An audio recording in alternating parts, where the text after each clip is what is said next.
Hello everyone, welcome to VDSK learning platform.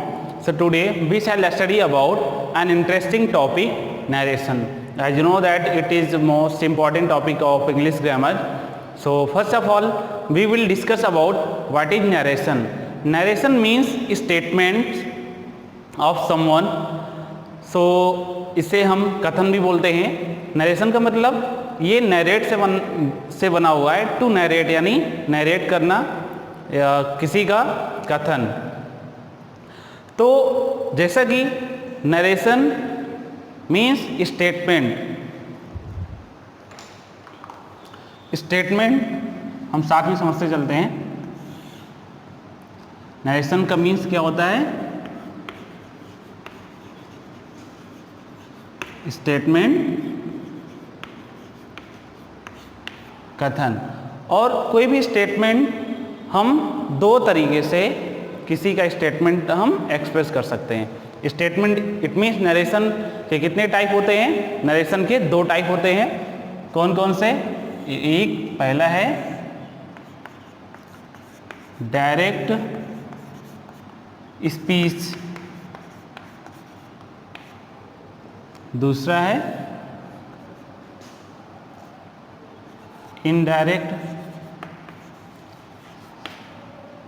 Speech. पहला है direct speech और दूसरा है इनडायरेक्ट स्पीच. तो डायरेक्ट स्पीच और इनडायरेक्ट स्पीच में क्या डिफरेंस है? डायरेक्ट स्पीच उसे कहते हैं जब हम स्पीकर के स्टेटमेंट को एज इट इज एक्सप्रेस करते हैं. जब हम किसी स्पीकर के स्टेटमेंट को एज इट इज एक्सप्रेस करते हैं तो उसे हम क्या कहते हैं? Direct speech.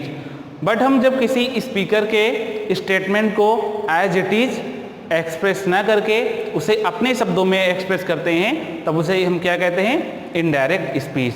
इट मीन्स जैसे कोई स्पीकर कोई स्टेटमेंट दे रहा है तो उस स्टेटमेंट को एज इट इज हम अगर एक्सप्रेस करें तो वो डायरेक्ट स्पीच.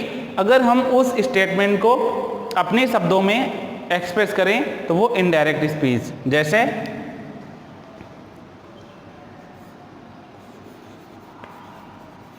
राहुल said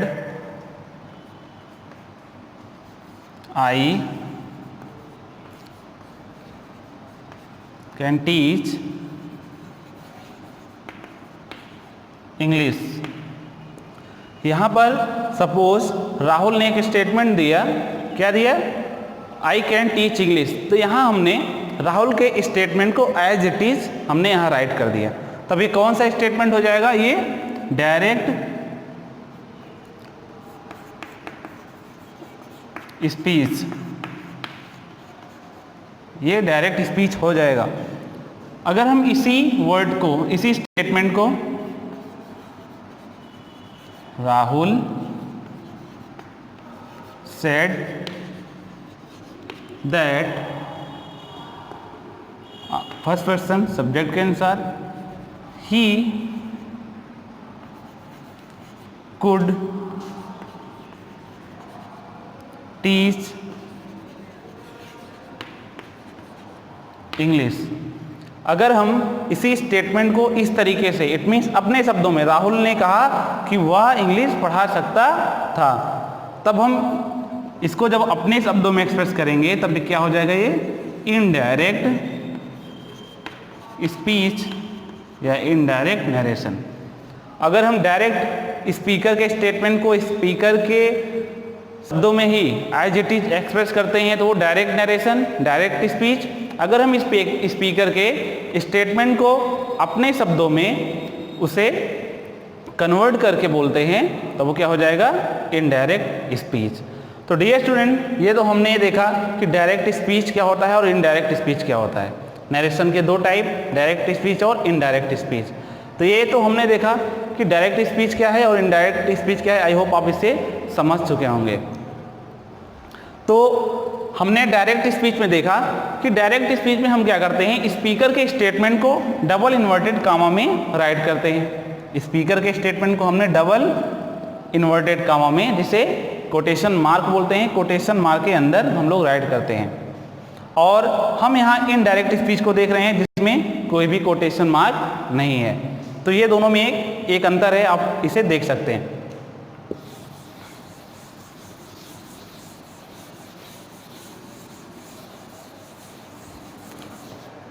अब हम डायरेक्ट नरेशन के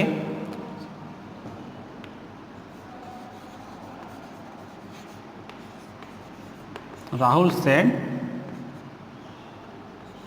I can teach English.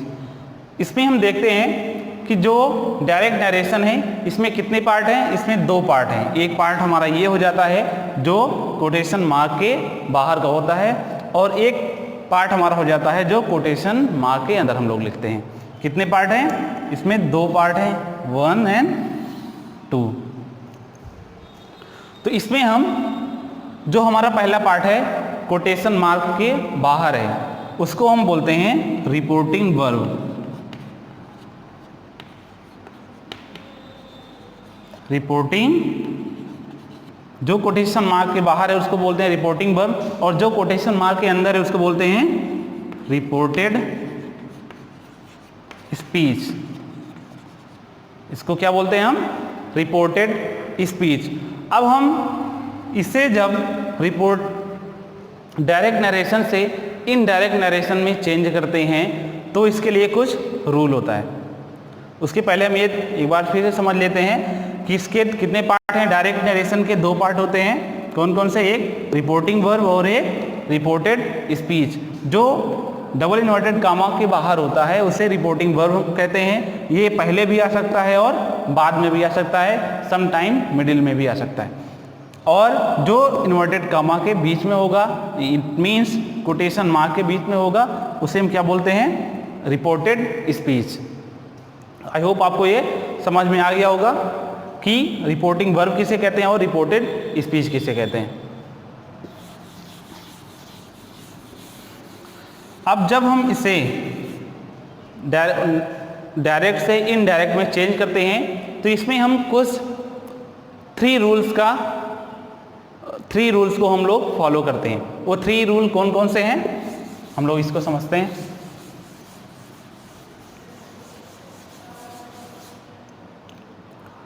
First rule है हमारा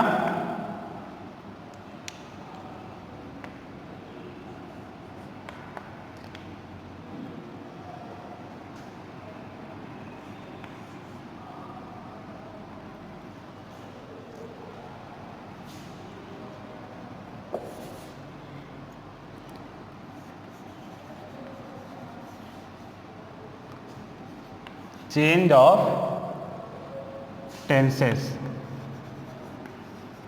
पहला रूल है हमारा जो टेंस से संबंधित नियम होते हैं बदलने के, परिवर्तन के। दूसरा change of persons. Third change of some other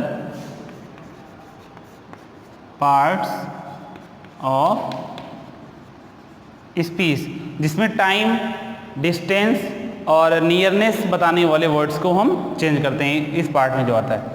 तो सबसे पहले हम डिस्कस करेंगे जब हमारा रिपोर्टेड स्पीच कैसे बदलता है। उसमें हमने क्या देखा था कि हमारा जो डायरेक्ट नरेशन होता है 2 पार्ट होता है, रिपोर्टिंग वर्ब और एक रिपोर्टेड स्पीच। तो उसमें हम डायरेक्ट से इनडायरेक्ट बदलते समय हम 3 रूल्स को फॉलो करते हैं। 3 रूल्स को, पहला रूल क्या होता है कि टेंस से चेंज के नियम, कि हम टेंस को कैसे बदलेंगे। और बदलता क्या है?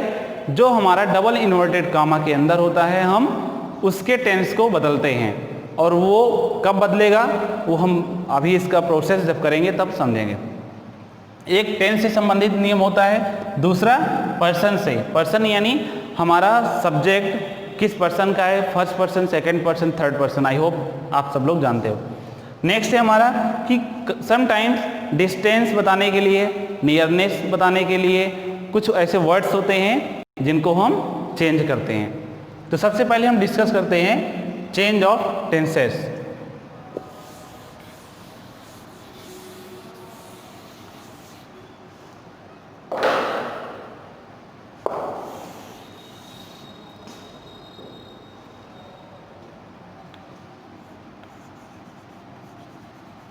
जैसा कि हमने जो एग्जाम्पल लिया था,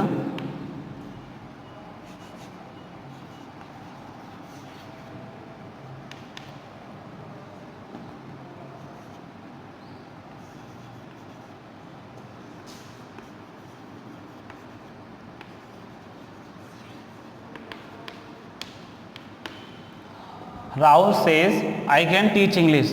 हम यहाँ देख रहे हैं रिपोर्टेड, जो हमारा रिपोर्टिंग वर्ब है ये प्रेजेंट इंडेफिनिट में है, और रिपोर्टेड स्पीच जो है वो हम देख सकते हैं इसमें मॉडल वर्ब का यूज हुआ है। तो हमारा जो चेंज होने वाला पार्ट होता है वो रिपोर्टेड स्पीच होता है। कौन सा टेंस चेंज होता है, किसका टेंस? रिपोर्टेड स्पीच का टेंस हमेशा बदलता है, और वो किसके बेस पर बदलेगा? वो हमारे रिपोर्टिंग वर्ब के टेंस के अकॉर्डिंग बदलेगा। अगर हमारा जो रिपोर्टिंग वर्ब है, अगर रिपोर्टिंग वर्ब का टेंस प्रेजेंट है या फ्यूचर है, अगर हमारा रिपोर्टिंग वर्ब का टेंस प्रेजेंट है या फ्यूचर है, तब हमारे रिपोर्टेड स्पीच का टेंस नहीं बदलेगा। आई होप आप समझ गए। अगर हमारे रिपोर्टिंग वर्ब का टेंस प्रेजेंट है या फ्यूचर है, तब हमारे रिपोर्टेड स्पीच का टेंस नहीं बदलेगा। तो यहाँ पर हम देख सकते हैं कि हमारा रिपोर्टिंग वर्ब जो है वो प्रेजेंट इंडेफिनिट टेंस में है, और फिर हमारा रिपोर्टेड स्पीच के टेंस में अब कोई भी चेंजिंग नहीं होगी। जैसे मान लो अगर हमें इसे बदलना होता है तो हम कैसे बदलेंगे? Rahul says that he can teach English. यहाँ पर हम देख सकते हैं कि हमने यहाँ पर इसके टेंस को चेंज नहीं किया। क्यों? क्योंकि यहाँ पर जो रिपोर्टिंग वर्ब है उसका टेंस क्या है? प्रेजेंट है। तो अगर रिपोर्टिंग वर्ब का टेंस प्रेजेंट है या फ्यूचर है, तब रिपोर्टेड स्पीच के टेंस में कोई बदलाव नहीं होगा। बदलाव कब होता है? जब हमारा रिपोर्टिंग वर्ब का टेंस पास्ट होता है, तब यहाँ पर कुछ चेंजेस होते हैं। वो चेंजेस कैसे होंगे हम उसको देखते हैं।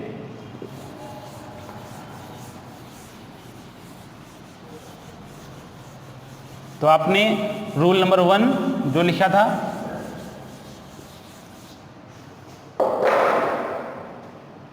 रूल नंबर 1 आपका क्या था? Change of tenses. तो पहले इसमें क्या हो जाएगा?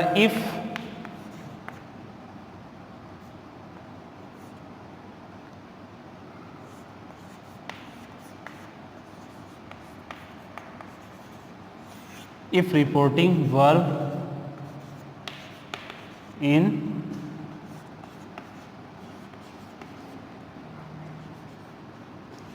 present और फ्यूचर टेंस, तब क्या होगा? अगर हमारा रिपोर्टिंग वर्ब प्रेजेंट या फ्यूचर टेंस में होगा, तब रिपोर्टेड स्पीच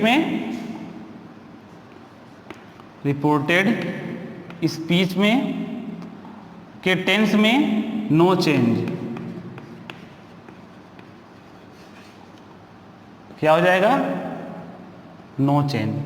अगर हमारा रिपोर्टिंग वर्ब प्रेजेंट में या फ्यूचर में है, तब रिपोर्टेड स्पीच के टेंस में कोई भी चेंज नहीं होगा। अगर इफ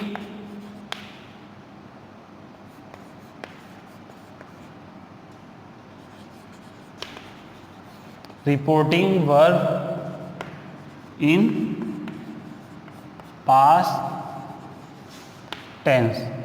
तब चेंजिंग कैसे होगी? तब जो अगर हमारा रिपोर्टिंग वर्ब पास्ट टेंस में है तब हमारे रिपोर्टेड स्पीच के टेंस में कैसे चेंज होगा?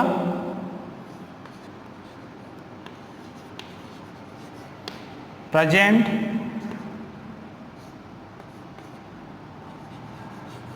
पास्ट। इट मीन्स जो भी प्रेजेंट का टेंस होगा, चाहे वो प्रेजेंट इंडेफिनिट है, प्रेजेंट कंटिन्यूअस, प्रेजेंट परफेक्ट है, प्रेजेंट परफेक्ट कंटिन्यूअस, वो चारों अगर प्रेजेंट में है तो चारों जस्ट पास्ट के इंडेफिनिट, पास्ट के कंटिन्यूअस, पास्ट के परफेक्ट और पास्ट के परफेक्ट कंटिन्यूअस में चेंज हो जाएगा। जैसे अगर प्रेजेंट का इंडेफिनिट है तो वो पास्ट का इंडेफिनिट में चेंज हो जाएगा, अगर प्रेजेंट का कंटिन्यूअस है तो पास्ट के कंटिन्यूअस में चेंज हो जाएगा, तो वो उसी टेंस के उसी फॉर्म में चेंज हो जाएगा। इट मीन्स अगर वो प्रेजेंट का है तो वो पास्ट में चेंज हो जाएगा अगर हमारा रिपोर्टिंग वर्ब पास्ट टेंस में है। अब दूसरा नेक्स्ट है, जितने भी मॉडल वर्ब होते हैं, जैसे इसके पहले हम देख लेते हैं, अगर पास्ट इंडेफिनिट है, अगर हमारा रिपोर्टिंग वर्ब पास्ट है और रिपोर्टेड स्पीच का भी टेंस पास्ट इंडेफिनिट है, तब किस में होगा? ये पास्ट परफेक्ट में होगा। और अगर पास्ट कंटिन्यूअस में है तब ये किस में चेंज होगा? पास्ट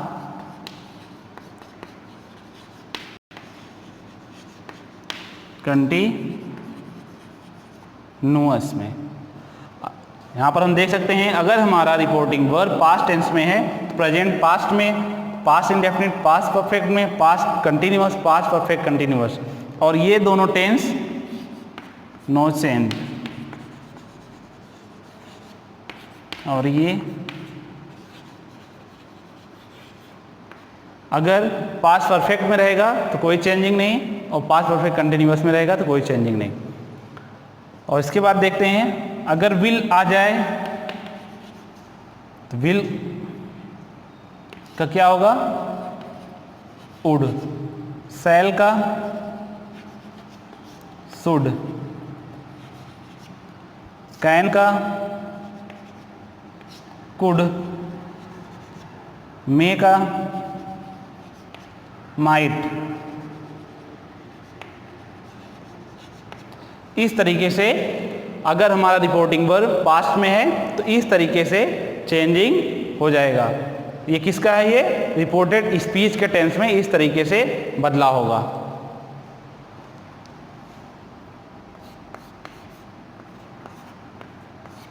रिपोर्टेड स्पीच के टेंस में इस तरीके से बदलाव होगा। आई होप आपको ये समझ में आया होगा। अभी हम लोग जब एक्सरसाइज करेंगे तब अच्छे से समझ में आ जाएगा। आप लोग इसे अपने नोट्स में लिख लीजिए।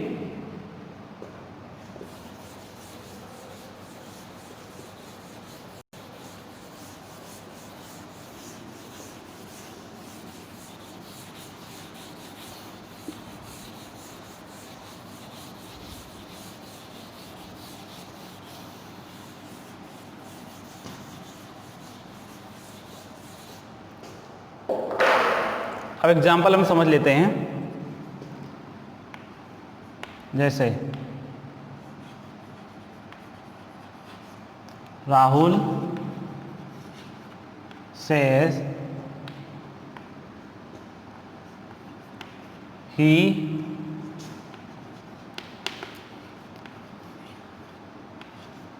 will go to Agra.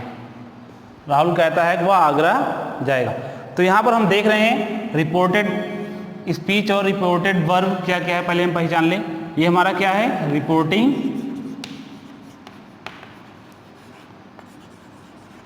ये हमारा रिपोर्टिंग वर्ब है और ये रिपोर्टेड स्पीच। ये हमारा रिपोर्टिंग वर्ब और ये रिपोर्टेड स्पीच। अब हम देखते हैं इसको अब हम देख रहे हैं, सबसे पहले हम क्या देखते हैं कि रिपोर्टिंग वर्ब का टेंस क्या है। रिपोर्टिंग वर्ब का टेंस हमारा यहाँ पर प्रेजेंट है, प्रेजेंट इंडेफिनिट है। तो प्रेजेंट अगर हमारा रिपोर्टिंग वर्ब प्रेजेंट में है तो रिपोर्टेड स्पीच के टेंस में कोई भी चेंजिंग नहीं होता है, हमने इसे पहले पढ़ा है। तो अब कैसे इसे हम करेंगे, राहुल, अभी यहाँ पर हम केवल टेंस का रूल सीख रहे हैं बस। आप लोग परेशान मत होइएगा कि कैसे पर्सन चेंज हो रहा है, क्योंकि अभी हमने पर्सन के बारे में नहीं पढ़ा है। राहुल says that, यहाँ पर इन्वर्टेड कामा को रिमूव करने के लिए हम लोग दैट कंजंक्शन का यूज करते हैं असर्टिव सेंटेंस में। दैट, अब ये हमारा third person no change, he will go to Agra. यहाँ पर हमने टेंस में कोई चेंजिंग नहीं किया क्योंकि ये प्रेजेंट टेंस का हमारा रिपोर्टिंग वर्ब प्रेजेंट टेंस में है, इसलिए रिपोर्टेड स्पीच के टेंस में कोई भी चेंजिंग नहीं हुई।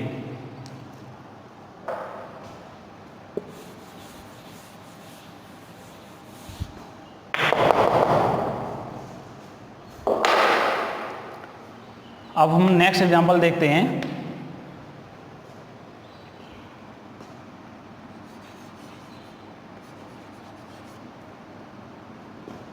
Rahul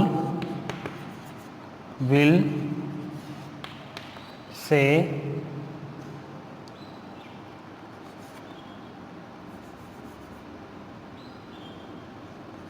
I can dance. Rahul will say I can dance. यहाँ पर हम देख सकते हैं कि रिपोर्टिंग वर्ब का टेंस क्या है, फ्यूचर। तो अगर रिपोर्टिंग वर्ब का टेंस फ्यूचर है तो रिपोर्टेड स्पीच के टेंस में कोई भी चेंजिंग नहीं होगी। हम क्या करेंगे, Rahul will say that, first person subject के अनुसार, ही कैन डांस। अभी हमने पर्सन के चेंज के नियम को नहीं पढ़ा है, इसलिए आप लोग परेशान मत होइए। यहाँ पर हम लोग केवल देख रहे हैं टेंस, तो यहाँ भी रिपोर्टेड स्पीच का जो टेंस था कैन, यहाँ भी हमने कैन लिखा है क्योंकि हम देख रहे हैं रिपोर्टिंग वर्ब का टेंस फ्यूचर है। तो यहाँ पर फ्यूचर था, यहाँ पर प्रेजेंट था। तो जब भी रिपोर्टिंग वर्ब का टेंस प्रेजेंट होगा या फ्यूचर होगा, रिपोर्टेड स्पीच के टेंस में कोई भी चेंजिंग नहीं होगी। यहाँ पर विल था, यहाँ पर भी हमने इसको जब चेंज किया था तो विल ही लिखा था। यहाँ पर मैं जो है हम देख रहे हैं कैन है तो हमने कैन ही लिखा है। तो सारा चेंजिंग कब होता है, जब हमारा रिपोर्टिंग वर्ब पास्ट टेंस में होता है। तो डियर स्टूडेंट, आज के इस वीडियो में हमने केवल इतना ही पढ़ा है कि हमारा जो पहला रूल था चेंज ऑफ टेंसेस, टेंस में परिवर्तन के नियम को हमने पढ़ा। अब नेक्स्ट वीडियो में हम लोग पर्सन के और जो some other parts of speech के जो रूल हैं चेंज होने के, हम उसको पढ़ेंगे। और फिर वन बाय वन हम असर्टिव और इसके बाद interrogative, exclamatory, optative, imperative sentence को चेंज करने के नियम सीखेंगे। आई होप आपको ये समझ में आया होगा। अब मिलेंगे अपने नेक्स्ट वीडियो में, तब तक के लिए all the best, thank you.